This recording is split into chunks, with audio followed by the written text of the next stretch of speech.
nous sommes toujours là pour vous et vous nous suivez à domicile de partout.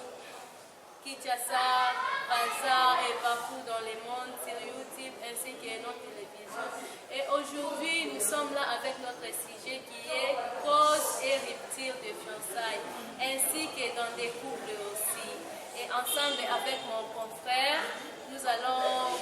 essayer de vous parler et d'utiliser le rubrique qui est manque de confiance. Bonjour, chers confrères. Famille ya mwasi bayebi famille ya mobali pe na famille na ye, famille ya mobali pe bayebi famille ya mwasi na mwasi ezali bongo to retenir na oyo etali fiançailles yango wana parce que eza te ke o lelo tolingani lobi kuna tobengani fiancé na nga fiancé na ye te fiançailles. Oui, fiançailles ezali étape oyo déjà bobibi déjà na bafamille bosali déjà premier pas famille ya oyo bayebi yango wana. Pourquoi tu nous parles de manque de confiance? Manque de confiance et koya kosala nini na kati ya relation oyo déjà tobandani famille déjà eyebi déjà totie bango déjà témoin bayebi biso ce qu'on manque de confiance et kotaka na relation mpona nini? Merci maman Bolenge. Manque de confiance eyaka na moment nini? Manque de confiance ezoya ntango lokuta ezali ntango mensonge ezali. Mensonge ne yango ezomema manque de confiance. Puisque moi na relation ya bato mibale ntango déjà mensonge ezali ntango lokuta ezali ezobrise. Puisque na mokanda ya mokili balobi ete moni mensonge eza seko na seko mais seke eza seko na seko eza bosolo. Bandeko balandi kozali kolanda biso boyoki point ya monene oyo ezali komema manque ya confiance na kati ya relation ezali mensonge to mpe oyo tobengi na lingala lokuta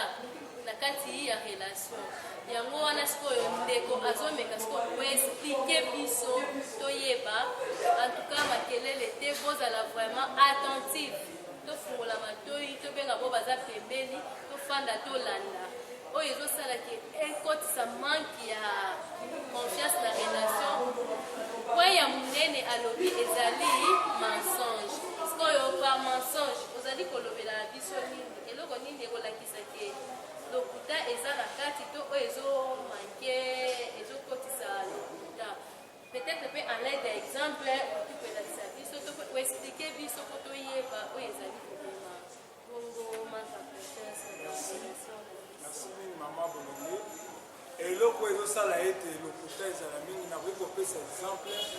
ekoki kozala ete mobali fiancé abengi fiancé na ye abi yo ozali wapi mais okomona fiancé avandi na lopango ya bafiancé ntango ye avandi na lopango ya bafiancé abengi fiancé na ye oyo ya mwasi yo ozali wapi fiancé alobi oyo naza na ndako mais aza ayer. Or, les fiancés avant de ce qu'on a fait, le pango ya la fiancée. Il y a le peu on a ça dans marché. Quand il y a le peu dans marché, mais sur la suite baté mobile là et wana avant il y a le pango na bango. Il y a ce baté le peu on a ça dans ndako mais à ça dans ndako te maza na marché, comme ça dans marché central. À ce niveau ça na été mobile là et dans le pango na bango déjà, à zo benga e. Il y a pas zo ko ça dans ndako. Il y a zo ko ça dans ndako. Mobile là et avant il wana zo tuna e ozo wapi ono na ça naza anda kote maza na marché ça directement le côté ça la qui était ça en tout cas bandeko balandi na kanisi koseki na bandaku po toujours se retrouver là ba moi point moko po esalaka ke ekotisa manque ya confiance na kati ya ba relation na biso. Neti exemple ndeko auti kopesa abi lokuta na sens nini ntango mosusu mpe ndeko mwasi akendaki na place ya mabe te to mpe ndeko mobali akendaki na place ya mabe te omona mobandami na ye aye to mpe oyo aza fiancé na ye aye koluke na ndako abengi yo ntango mosusu mpe azalaki na grand marché ntango mosusu mpe azalaki na cabine olalobaka ya vérité apesi position na ye ndenge esengeli ye akoluka akosa peut-être po e atire fiancé na ye to amona mwanini moko alors ke oyo azobenga ye aa na ndako omona ye ayambi otenga mpe naza na ndako nzongo akendaki nde marché oyo eza place ya mabe te mais ntango akozonga aye kokóma boye akuti mobandami na ye to mpe fiancé na ye na kati ozomona sikoyo babiloko wana okende no place ya mabe dire que déjà ekotisi sikoyo doute ekotisi sikoyo manque ya confiance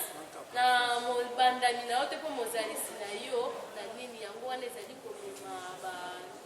antuka eza mpe moko ya mokuya mingi sikoyo bandeko balandi ndenge mama bolenge atuninga lisusu question mosusu alobi ete sengeli boyeba cause mosusu bandeko balandi cause mosusu ezali ete utaka mpe pa ya baparent baparent mpe baza cause ya rupture ya fiançaille na ndenge nini ntango mosusu fiancé aye ntango fiancé aye bakosi fiancé ke ono mwana akesomba mungu ole aya nazoya te ntango azoya te eza déjà cause eza déjà créé de la méfiance na kati ya fiançaille wana ntango akovanda tembe soki avandi 2 heures du temps 3 heures du temps amonaki eza mensonge po oyo olobaki mungu alakati kozala mosika te mama boye mais azeli amoni te epuis nakoki soki kobakisa cause mosusu ezali ndenge bazoyambela fiancé wana surtout so bayebi fiancé wana asalaka na ye te bakoyambeli mosusu so bayebi ke fiancé wana aza fiancé asalaka na banke fiancé wana asalaka place moko ya motuya ndenge bakoyambele mpe kozala différent mama boye oyo bazoyebana positione malamu te epeta mosu mbongo wana ayaki wana adefaki yango asalaki fiancé ta mosu adefaki ezosala te moko bako donc accueil aussi ezojoue ezosala ete rupture esala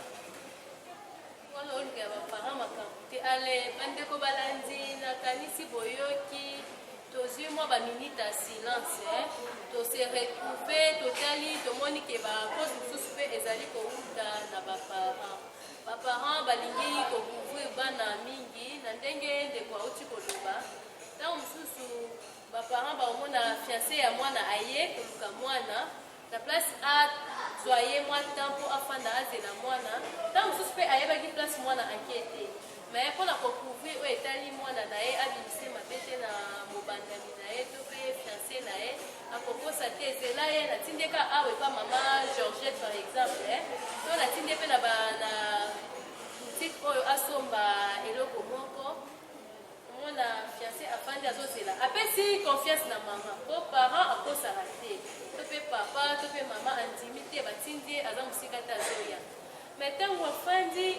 azomona bangonge ezoleka ntango mosusu mpe babanda kolamba osengaki olobai mungwa moi mpe biloko epeli bakitisi mais fiancé na nga azokoma kaka te ntango mosusu mpe na kozala na baduti ntango mosusu mpe asali testo chéri naza awa oza wapi ote chéri nazoya batindaki nga nasomba eloko moko boye awa na zandu nazokoma sikoyo mama alobaki na coin mungwa na coin asasi soki olamba mais ye alobi aza na zandu azali koya ozokomprendre siko mobali oyo azali araisonnaka to mpe mwasi donc azokomprendre azotala azoba déjà place oyo lokuta ezali bazolinga kocouvrir quelque chose ntango mosusu mpo kendaki no place ya mabe te mais ndenge kaka ouverture oyo basali eboti déjà quelque chose na kati ya oyo ezali mobandani na yo ozokomprendre yango wana ezali komema mpe bamanque ya confiance na kati posiko ntanga otala euti deja na baparent tozokita moyen nakoma mpe susu na likambo yango na suka eza te mpo bauti kolobela na biso epa ndeko atalisaki biso alobi fiançai eza étape oyo ya koyebana eza kaka nga na yo te na bafamille na baoyo nzingazinga yango basala étape oyo babenga présentation po toyebana nayebi ke oyo semeki oyo kokilo oyo kingandi nayebi siko ntango naomona deja na likolo ebandi deja kokwa te siko epa na yo moko mpe verité eza te siko ala longue soki mpe ekomi ke nakotiso na ndako na ngai estce verité kozala obanda ntango mosusu kokosa to eomema yango esala nini ke rupture esalama bakozi yango wana biso moko toza na bapart ya responsabilité na baparent oyo baza batiteur na biso yango wana sikoyo ndeko tokomi koshite na oyo ezali rubrique na biso ya manque ya confiance siko na kokita okolobela siko bandeko mingi mpona mot de la fin lelo oloba na bandeko oyo bazali kolanda oyo kozwa deja ya motuya mingi oyo etali rupture ya fiançai koloba na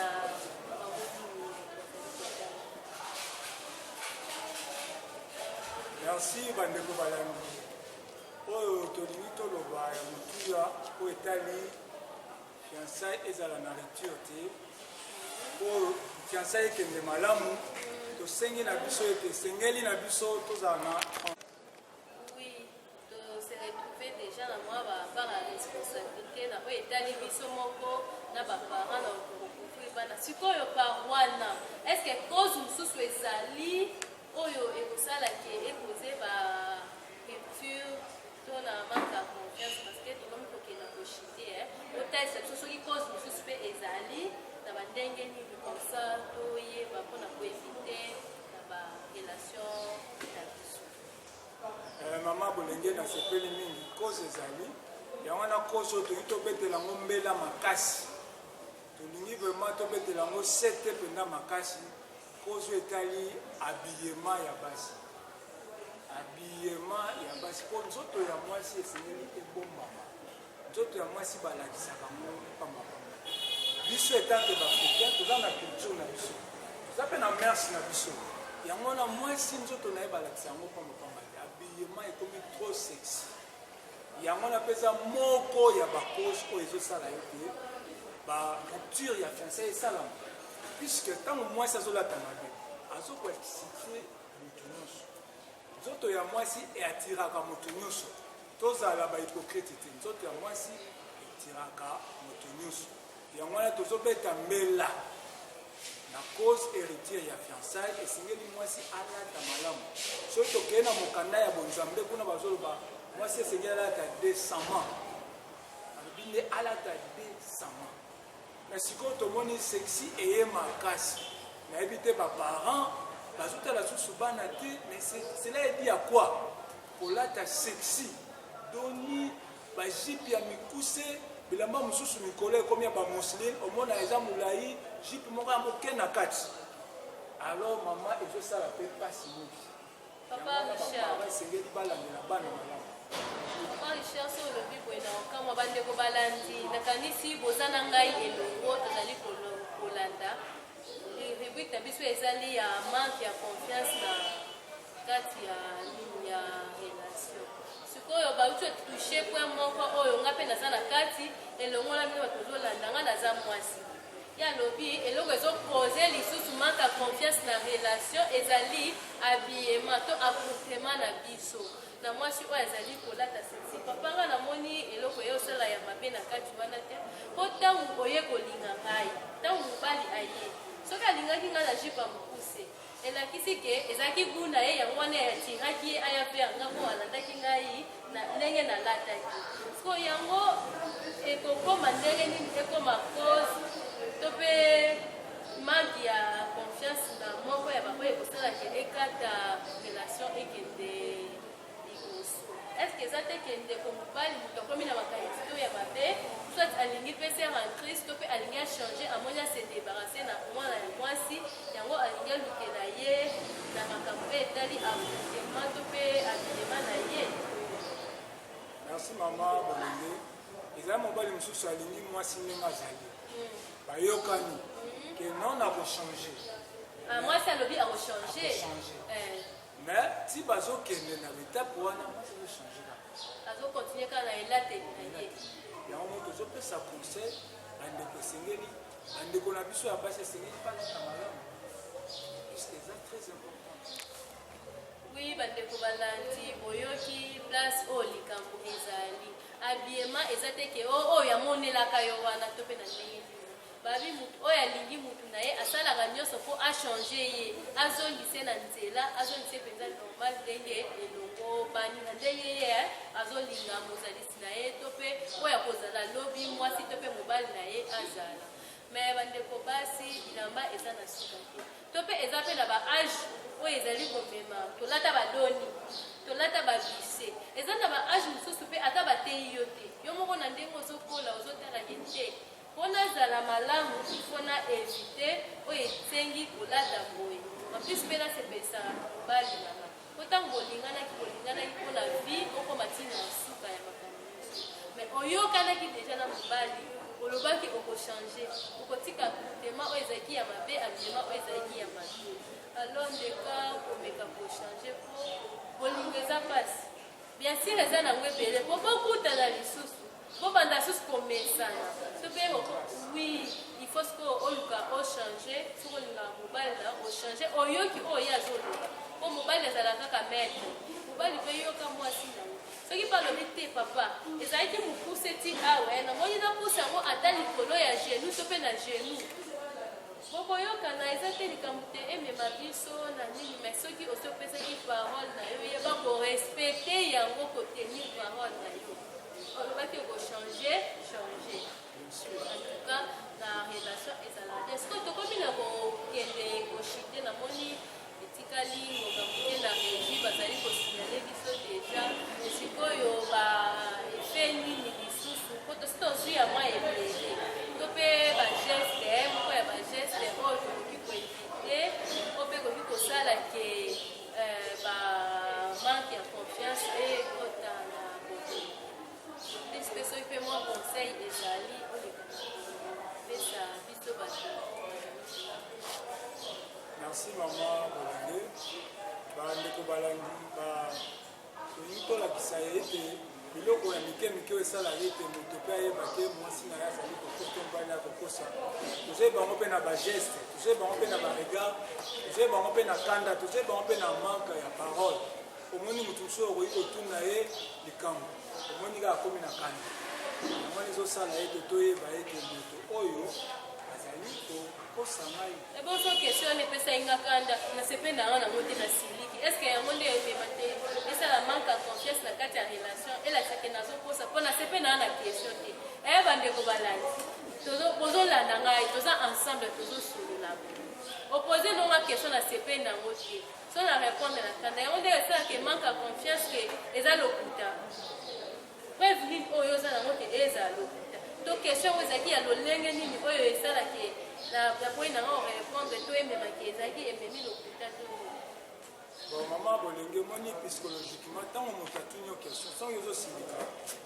ntango yozosilika ezolakisa ete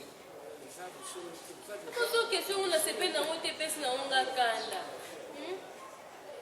eza kosolo te esengeli na yo esengeli o répondre ye avec douceur o répondre ye avec amour po esala ete po eza relation kozoloyebana esengeli o répondre ye avec douceur esengeli o répondre ye avec amour na yango wana avant tokoba opesa mot de la fin na bino na kosenga na régie bameka kotiela biso nzembo ya ndeko na biso Moïse Biya s'il vous plaît okatana mwa miziki wana bongo totya yango nsima naloba nawe ezali conseil mpe mona mayaso papa nasi napesaki yo passage yango tosengi régie musique bon régie ndeko asengi alobi aza na quelque chose lisusu ya important oyo alingi abakisa na kati oyo etali rubrique na ye yango wana musique toreporte yango avant toyamba invité na biso azali koya nsima na ye comme ça mot de la fin. Merci maman Bolenge nalingi na mpona oyo etali cause retire et fiançailles conseil na ngai ya motuya ezali ete esengeli tozala na transparence ntango toza na fiançailles esengeli na biso tozala na transparence esengeli na biso te tozala na badoute esengeli na biso te tozala na trop de curiosité tozala mpe na écoute esengeli na biso tozala na sincérité yango nde ekosala ete tokende liboso na bafiançailles na biso epe mona nazopesa mpe mbote napesi so mbote na baconfrère na ngai baconcert na ngai nyonso napesi mbote na DG napesi mbote na baconnaissance napesi mbote na chapelle de vainqueur international mokili mobimba napesi mbote na pasteur Emmanuel Bakoba napesi mbote na pasteur Bensin Thierry napesi mbote na Gloire napesi mbote na bato nyonso bayebi ngai mbote na bino ya tro bambote komi bandeko balandi alingaki bino mingi tolingi tokata me akobi kaka na kopesa oyo ezali conseil par conseil na ye alobi boretenir boye curiosité ebele te na kati ya relation ozala mpe na badoute te ozala na confiance na oyo etali mobandami na yo comme ça ekokoba malamu sikoyo nasengi sikoyo nazongi Ephésiens chapitre 5 verset 28 oyo alingi mwasi na ete seki amilingi mpe ete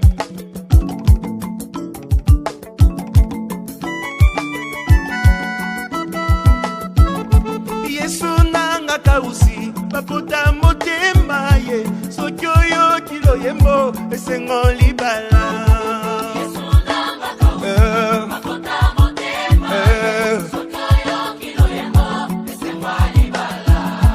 Yesu nzoka yokaki kolela ya mama oyo soki omoni azobina tika abina bakota motema yeyo tango akolela eleki ekomi tango akoyemba koyemba mpona masiya alongoli sonya libotanga eye bakota motema yoyo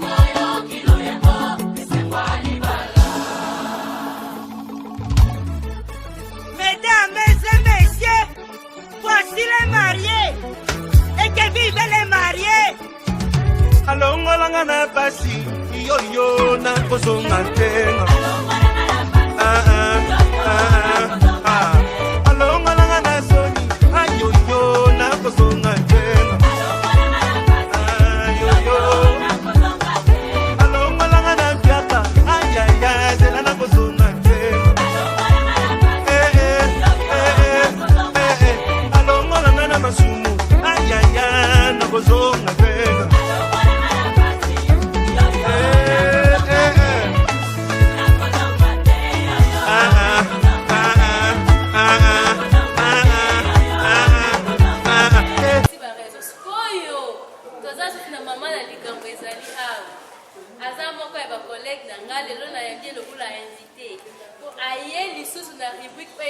communication bandeko bosape te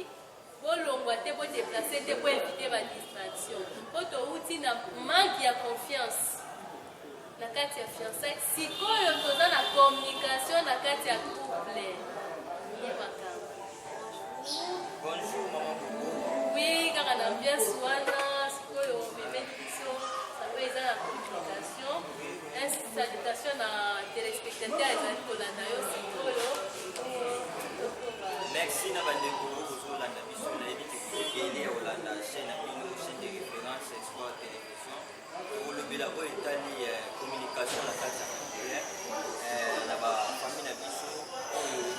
eza bapartenaire na baami na kati ya famille. Oui, bandeko balandi awa toza sikoyo na communication ayeli biso oyo eza communication. C'est quoi communication? Donc eloko nini communication eza kosala na kati ya communication? C'est le ciment essentiel de toute relation. Et ça ciment essentiel na relation nyonso oyo toza na mona. bandeko balandi kozali koyoka ndeko azali kodefinir auti bongo kodefinir oyo ezali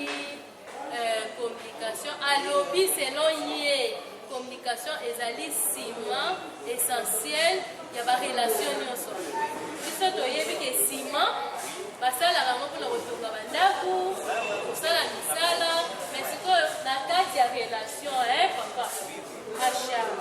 ciment eyokoluka nini na kati ya relation ciment eza na relation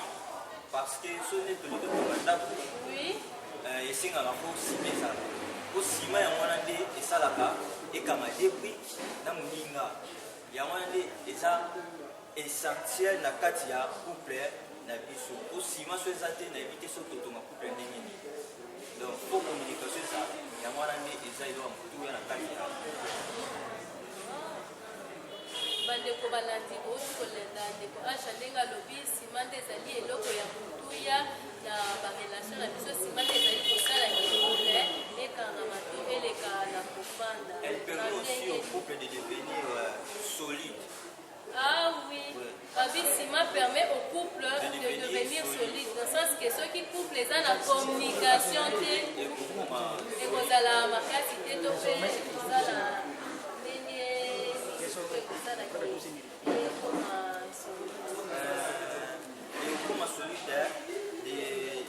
de faire en sorte que les deux partenaires s'y attendent bien parce que ce qui communication est athée, moi je vais bien exactement. yango wana bandeko bazali kolanda toyebaki base ya nyonso ya relation ezali communication. Sikoyo communication est-ce que eza na bamoment oyo esengaki tose communique to mpe tobandaka bana moko tobandi communication bongo sans retenir compte ya ndenge moto azaleli to état d'esprit ya moto bana moko ndenge esengike na toute efo communication ezala to continue kaka bongo na communication to mpe ezala bamoyen oyo esalaka te tona mpe na batemps oyo esengaki bandeko balingani baleka koyoka kose communique. Relation soki eza na communication te nayebi te soki osala fondation foyer ndenge nini po communication nde yango wana esalaka kotonga famille kozala na idée moko quelconque oyo bokoki kosala à partir to na présent to na futur parce que communication esalaka te toyeba te tokosala boye tokosala boye yango wana nde eza base tozobetela sete eza base na kati ya couple. Sikoyo ndeko olobi eza base eza banyonso ndenge omati okisi omati ebongo soki neti supposons ke tozalaki na kati ya couple ngai nasape na nga te kosolola to naza na nga na humeur wana te ya kosolola estce kosenga na nga kaka na force na meka kosolola mpo azali partenaire na ngai to mpe soki nasololi na ye ekoaportele nga nini na kati ya relation. Bon, communication elle crée un espace où on peut s'exprimer en toute sécurité et accueillir. Donc, so neti ozosolola te bino mibale nayebi te soki osuka ndenge nini parce que communication nde yango wana nde eza base na kati ya couple soki bolingi bosatambwe bino mibale eza eloko oyo soki ozosolola bino mibale fo ozala na liberté ya koloba ya kosexprime oyo oza nango besoin na partenaire na chers téléspectateurs, la communication crée des espaces. Donc, dans une relation, tu peux la vie à couple, dans un couple, la communication crée des espaces. Parce que yo mona qui est au marché, et la positivement, et la négativement. Il faut qu'on partage nos partenaires na yo. Parce que na outil ko yo ka son tozoni moi na sima pour le baki et ça la que moko na biso à se sentir à l'aise, libre. Donc ceux qui posent na makambo oyo zali ko encaisser ozo bimisa ngote esengaka esalani ebotaka ba maladie ebele na kati sikona oyo esengi mingi na kati ya couple peu importe gravité ya problème peu importe situation ensemble tokoyeba kopartage na oyo ezali partenaire na yo fo koleka na kokoma na suite moko eza favorable to mpe kope basolution ya malamu basolution ya malamu entre bino sikoyo ndeko asha yo memeli biso makambo donc oza na kati ya communication oyebi est-ce que esengaka na bacouple to eza na bangonga moko oyo esalaka te ngonga oyo nde totya tosolola to mpe na jour boye tokosolola jour boye to ezalaka ere nyonso ntango ekomeli biso tosekoke ntango mosusu mpe kosala mwa baje to mpe baplaque est ce que nyonso wana eza important na kati ya couple. Oui, c'est important parce que dans le couple, il faut pas que les en avaient joué au sol. Ce que tu vas jouer au sol, mais éviter ceux qui nous sont nous nani, ceux là nous sont nani, donc faut sur la chaque fois. Faut que comment sur les ans, on est-ce que il faut que naïa papa et au moins tu peux maman au moins les arbres, tu as créé l'improvisé qu'avant tout ça. Non, faut ça là, faut tout naïa. Faut ça là, faut tout naïa. Attention les papa où tu nous salaires, au tout na papa n'engeni ni journée n'engeni ni le wana ne se pas. Ils ont participé à la Katia, Masolo. Donc, Masolo a rébellé au Loka, et Zalaka, et Zamarati.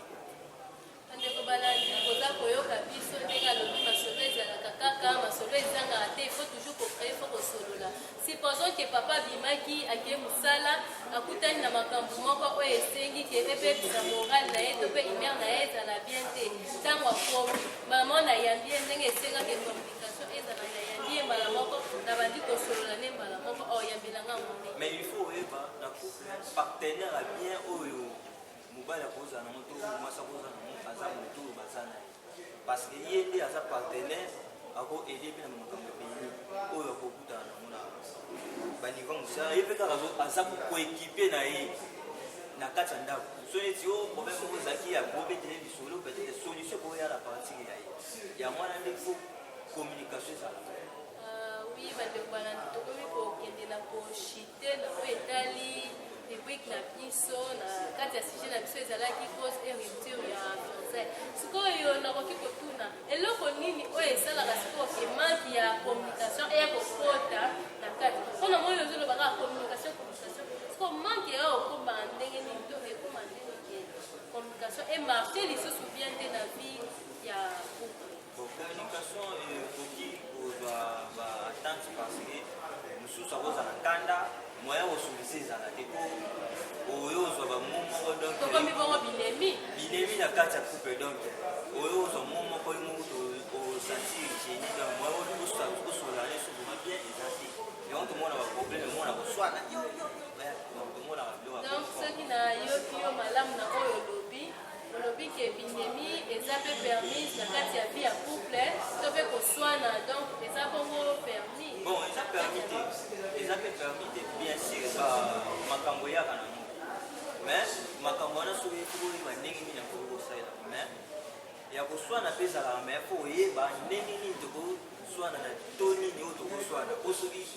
oswani population yoki boye donc ntango ya pasi mpona couple bino esali meme mpe soni bino mibale osali meme soni parce que bosali makambo oyo bato nyonso bamoni na miso eza pasi. bandeko balandi balobi na vie ya couple koswana ezali pilipili to mpe mbuba ya kolongoko tosengaka yango te tosueta yango te mais arriva un mois mpe mwa incompréhension mwa ya mwa moki ekomi mais soki ke bozalaki ata na bana bokosuka kokoti na chambre place bino mibale to mpe bozali na bapaya bokosala sembla mais entre bino bomeki kosola mpe botrouve bakompromis oyo ezali malamu siko mode la fin na mpe salutation ya bandeko oyo bazali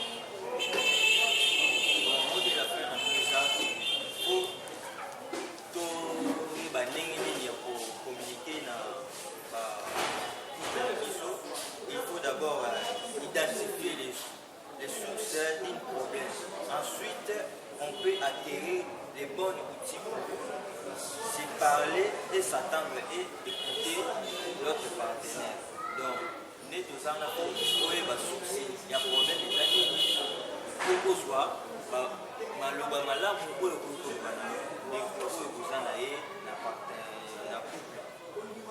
mwana oyo na bazolanda. Oui, bandeko balandi nayebi ke toza attentif tozolanda oti koyoka oyo ndeko acha alobi il faut kozala vraiment na ya malamu kozala attentif na koyeba te place nini moma nini oyo kopose problème na to okodialogue na oyo azali partenaire na yo siko basalutation na yo na peuple oyo ezali kolanda merci na bandeko bozalaki ebele ya kolanda napesi bino bambote napesi mbote na famille na ngai oyo baza kolanda ngai na moma oyo napesi mbote na DG oyo apesi biso opportunité ya koleka na baétendonité na bino DG Patrick napesi mbote ebele na baconfrère na ngai baconfrère oyo toza na bango na kati ya chaîne na biso Sport Télévision napesi mbote na Régie napesi mbote na Papa Richard napesi mbote na confrère Fabrice et mbote na osusu Mama Bobo parce que ozalaki na biso oyo na kati ya Régie napesi mbote na cameraman oyo aza na nsima na biso azobenda biso bilili kitoko ndenge ozomona biso mbote na bino mingi et merci parce que vous avez béni napesi merci beaucoup. tokomi na suka ya oyo etali émission na biso ya lelo na cause et rupture ya fiançailles nakanisa baconfrère na nga badefile awa nazalaki na Richard mpo na ye kosuka na ndeko ye atalisaki biso manque ya confiance awa siko toye na oyo etali communication nyonso wana na kati ya cause et rupture ya fiançailles barubrike esili bongo te barubrike eza bongo ebele na sujet na biso oyo donc tokoévolue tokolobela yango mikolo ezali koya donc bosape te bozala toujours branché na chaîne na biso bazalaki ebele ya kolanda biso napesi bambote na nga na équipe technique ya Espoir Télévision napesi mbote na DG na biso napesi mbote na bato nyonso oyo bazali kolanda et surtout mo bazosuive biso kokosana te chaîne oyo ezoleka na YouTube Facebook partout donc aire nyonso kozala okolanda émission na yo osengeli kozalaki na posa na yo ezalaki moko ya bino présentatrice Albertine Bobo Bolenge. On se retrouve à la prochaine. Bye. Bye bye. Bandeko ye oyo tozokoba kaka na rupture et cause ya fiançailles tolanda nzembo ya kitoko koolanda conseil olingo na ngai yo ata bandoto ye oyo touti kozala na concert na nga confrère na nga Richard ameki kosolola totalisi apesi barezo sikoyo toza soki na mama na likambo ezali awa aza moko ya bacollègue na nga lelo nayangi lokola invité po aye lisusu na rubrique oyo ezali ya communication bandeko bozape te bolongwa te bodeplace te boevite badistraction po touti na manque ya confiance na kati ya fiançailles sikoyo toza na communication na kati ya couple ye makambo. Bonjour maman Bobo. Oui kaka na ambiance wana sikoyo memeli biso sango eza na communication salutation na téléspectateur ezali kolanda yo sikoyo. Merci na bandeko ozolanda biso nayebi te ebele ya kolanda chaîne na bino chaîne de référence Espoir Télévision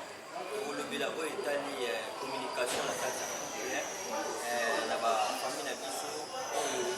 eza bapartenaire na baami na kati ya famille. Oui bandeko balandi awa toza sikoyo na communication ayeli biso oyo eza communication c'est quoi communication to mpe eloko nini communication eza kosala na kati ya Communication, c'est le ciment essentiel de toute relation. Et ça, ciment essentiel de la relation pour tout ça dans mon amour. bandeko balandi kozali koyoka ndeko azali kodefinir outi bongo kodefinir oyo ezali communication alobi selon ye communication ezali ciment essentiel ya barelation nyonso biso toyebi ke ciment basalaka yango mpona kotonga bandako kosala misala mais sikoyo na kati ya relation papa acha ciment eyo kolinga nini na kati ya relation Ciment, déjà, la relation, parce que ce n'est pas le cas de oui et c'est un rapport ciment ça. Au ciment, il y a un des et ça là et comme des briques, na muninga. Il y a un des et ça essentiel na katia couple na biso. Au ciment, soit ça t'es na éviter ce que ton couple n'est ni. Donc, pour communication ça, il y a un des et ça il doit tout na katia. bandeko balandi bouti kolanda ndeko acha ndenge alobi nsima nde ezali eloko ya kotuya na barelation na biso nsima nde ezali kosala couple ekangama to eleka na kofanda. Elle permet aussi au couple de devenir solide. Ah oui, babi nsima permet au couple de devenir solide dans le sens que soki couple eza na communication te ekozala makasi te to mpe ekozala ndenge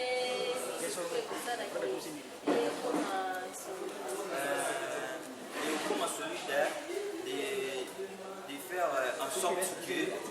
les deux partenaires s'y attendent bien. Parce que ce qui communication est athée, moi je peux pas bien exactement.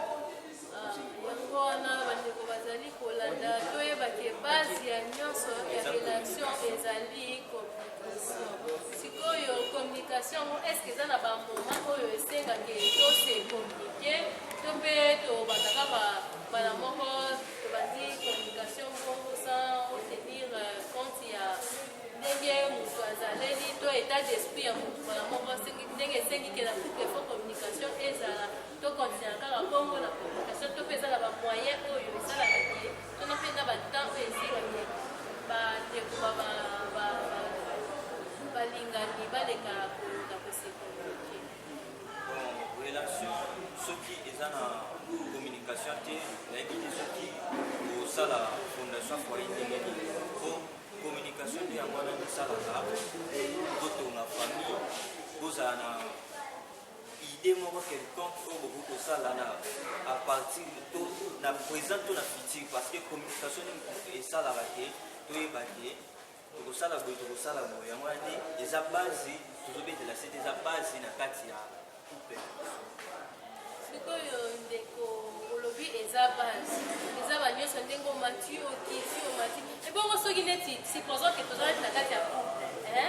nga nasape na nga te kosolola to naza na nga na humeur wana te ya kosolola estce kosenga na nga kaka na force nameka kosolola mpo azali partenaire na ngai to mpe soki nasololi na ye ekoaportele nga nini na kati ya relation. Bon, communication elle crée un espace où on peut s'exprimer à toute sécurité et accueillir. Donc, so neti bozosolola te bino mibale nayebi te soki bosuka ndenge nini parce que communication nde yango wana nde eza base na kati ya couple soki bolingi bosatendre bino mibale eza eloko oyo so neti bozosolola bino mibale mpo ozala na liberté ya koloba ya kosexprime oyo oza nango besoin na partenaire na yo. Chers téléspectateurs, la communication crée des espaces. Donc, dans une relation, dans un couple, la communication crée des espaces. Parce que yo monaki ke ezo marché te, ezala positivement, ezala négativement. Il faut qu'on partage na partenaire na yo. Parce que na uti ko yoka soki tozoni moi na sima, olobaki esalaka ke moko na biso à se sentir à l'aise, libre. Tope soki poza na makambo oyo ozali koankese ozobimisa yango te esengaka esalani ebotaka bamaladi ebele na kati sikona oyo esengi mingimingi na kati ya couple peu importe gravité ya problème yango peu importe situation nango ensemble tokoyeba kopartage na oyo ezali partenaire na yo po boleka na kokoma na suite moko eza favorable tope kope ya malamu basofere malamu entre sikoyo ndeko asha yo memeli biso mamba communication donc oza na kati ya communication oyebi vraiment est ce que esengaka na bacouple to eza na bangonga moko oyo esalaka te ngonga oyo nde totya tosolola to mpe na jour boye tokosolola jour boye to ezalaka ere nyonso ntango ekomeli biso tosekoke ntango mosusu mpe kosala mwa baje to mpe bablage est ce que nyonso wana eza important na kati ya couple.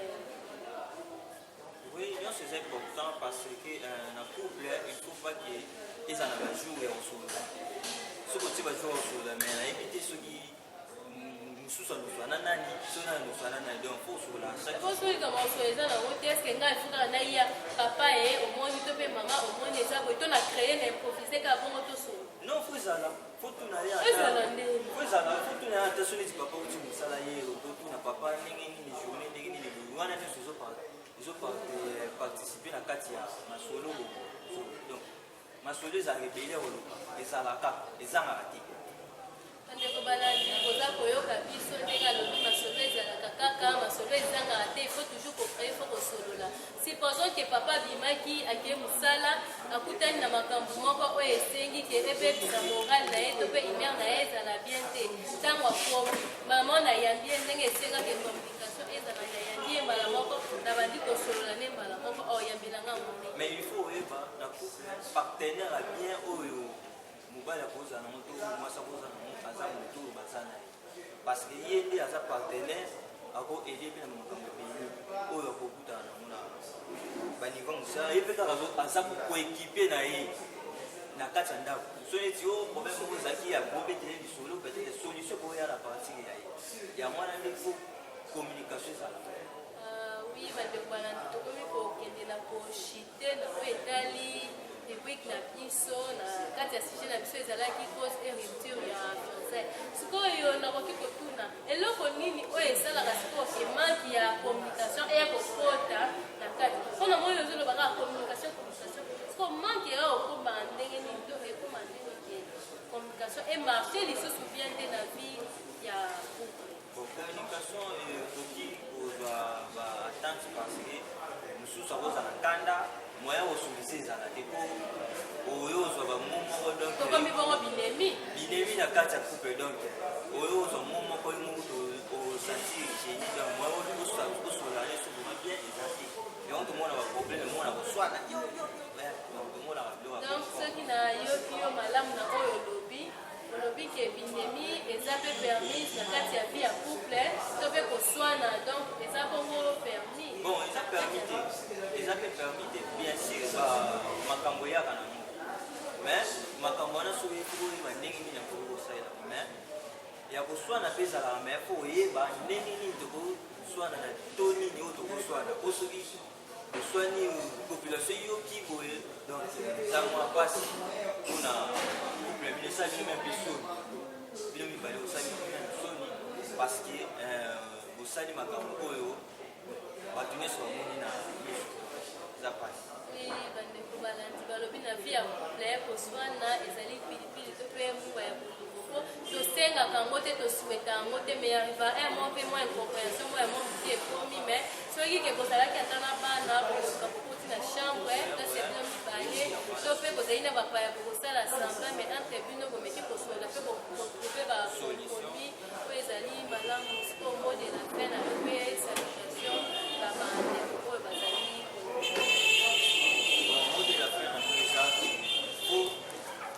toyeba ndenge nini ya communiquer na biso. Il faut d'abord identifier les sources d'un problème. Ensuite, on peut acquérir les bonnes outils pour se parler et s'attendre et écouter l'autre partenaire. Donc, nous sommes là pour trouver source, il y a un problème de soit maloba malamu oyo kokoloba na yo ndenge oyo koza na ye na couple mwana oyo na bazolanda. oui bandeko balandi nayebi ke toza attentif tozolanda kuti koyoka oyo ndeko asha alobi il faut kozala vraiment na ma ya malamu kozala attentif na koyeba te place nini moma nini oyo kopose problème na to okodialogue na oyo azali partenaire na yo siko basalutation na yo na peuple oyo ezali kolanda oyo. Merci na bandeko bozalaki ebele kolanda napesi bino bambote napesi mbote na famille na ngai oyo baza kolanda ngai na moma oyo napesi mbote na DG oyo apesi biso opportunité ya koleka na baétendonité na bino DG Patrick napesi mbote ebele na baconfrère na ngai baconfrère oyo toza na bango na kati ya chaîne na biso Sport Télévision napesi mbote na Régie napesi mbote na Papa Richard napesi mbote na confrère Fabrice et mbote na osusu Mama Bobo parce que ozalaki na biso oyo na kati ya Régie napesi mbote na cameraman oyo aza na nsima na biso azobenda biso bilili kitoko ndenge ozomona biso mbote na bino mingi et merci parce que bozalaki ebele napesi merci beaucoup. tokomi na suka ya oyo etali émission na biso ya lelo na cause et rupture ya fiançailles nakanisa baconfrère na nga badefile awa nazalaki na Richard mpo na ye kosuka na ndeko ye atalisaki biso manque ya confiance awa siko toye na oyo etali communication nyonso wana na kati ya cause et rupture ya fiançailles barubrike esili bongo te barubrike eza bongo ebele na sujet na biso oyo donc tokoévolue tokolobela yango mikolo ezali koya donc bosape te bozala toujours branché na chaîne na biso bozalaki ebele ya kolanda biso napesi bambote na nga na équipe technique ya Sport Télévision napesi mbote na DG na biso napesi mbote na bato nyonso oyo bazali kolanda et surtout mo bazosuive biso kobosana te chaîne oyo ezoleka na YouTube Facebook partout donc aire nyonso kozala okolanda émission na yo osengeli kozalaki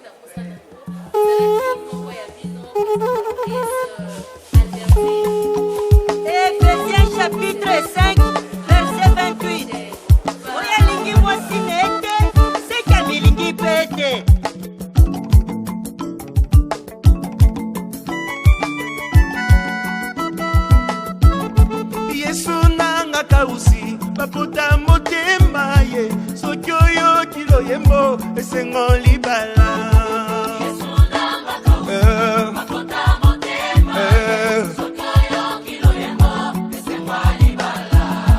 yesu nzoka yokaki kolela ya mama oyo soki omoni azobina tika abina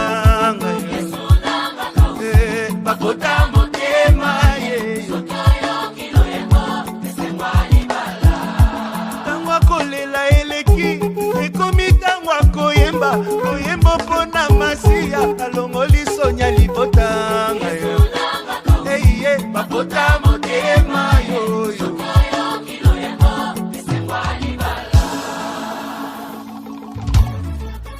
Mesdames et messieurs, voici les mariés et que vivent les mariés.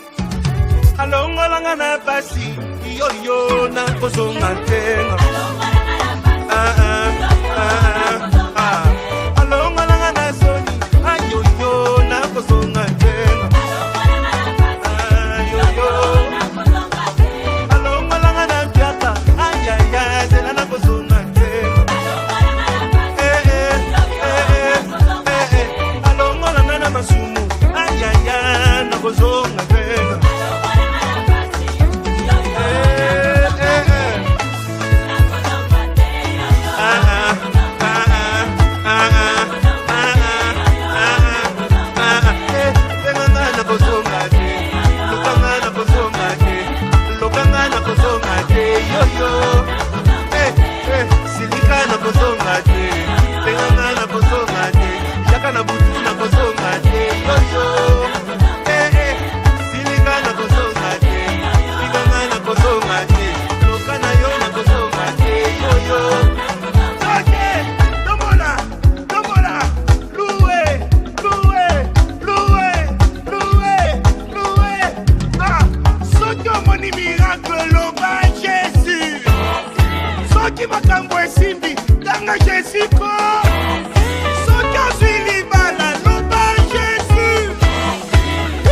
Kaka bien te tolobi Jésus. Nous sommes matin de gloire en gloire. Nous contiennent de gloire en gloire. Il parle à la question de gloire en gloire. Nous sommes matin de gloire en gloire. Nous sommes de gloire en gloire. Nous sommes matin de gloire en gloire. Il parle à la question de gloire en gloire. Nous contiennent de gloire en gloire. On y va, on y va, on y va. Allons, on a un singa. Aïe, yo, yo, c'est la navozona.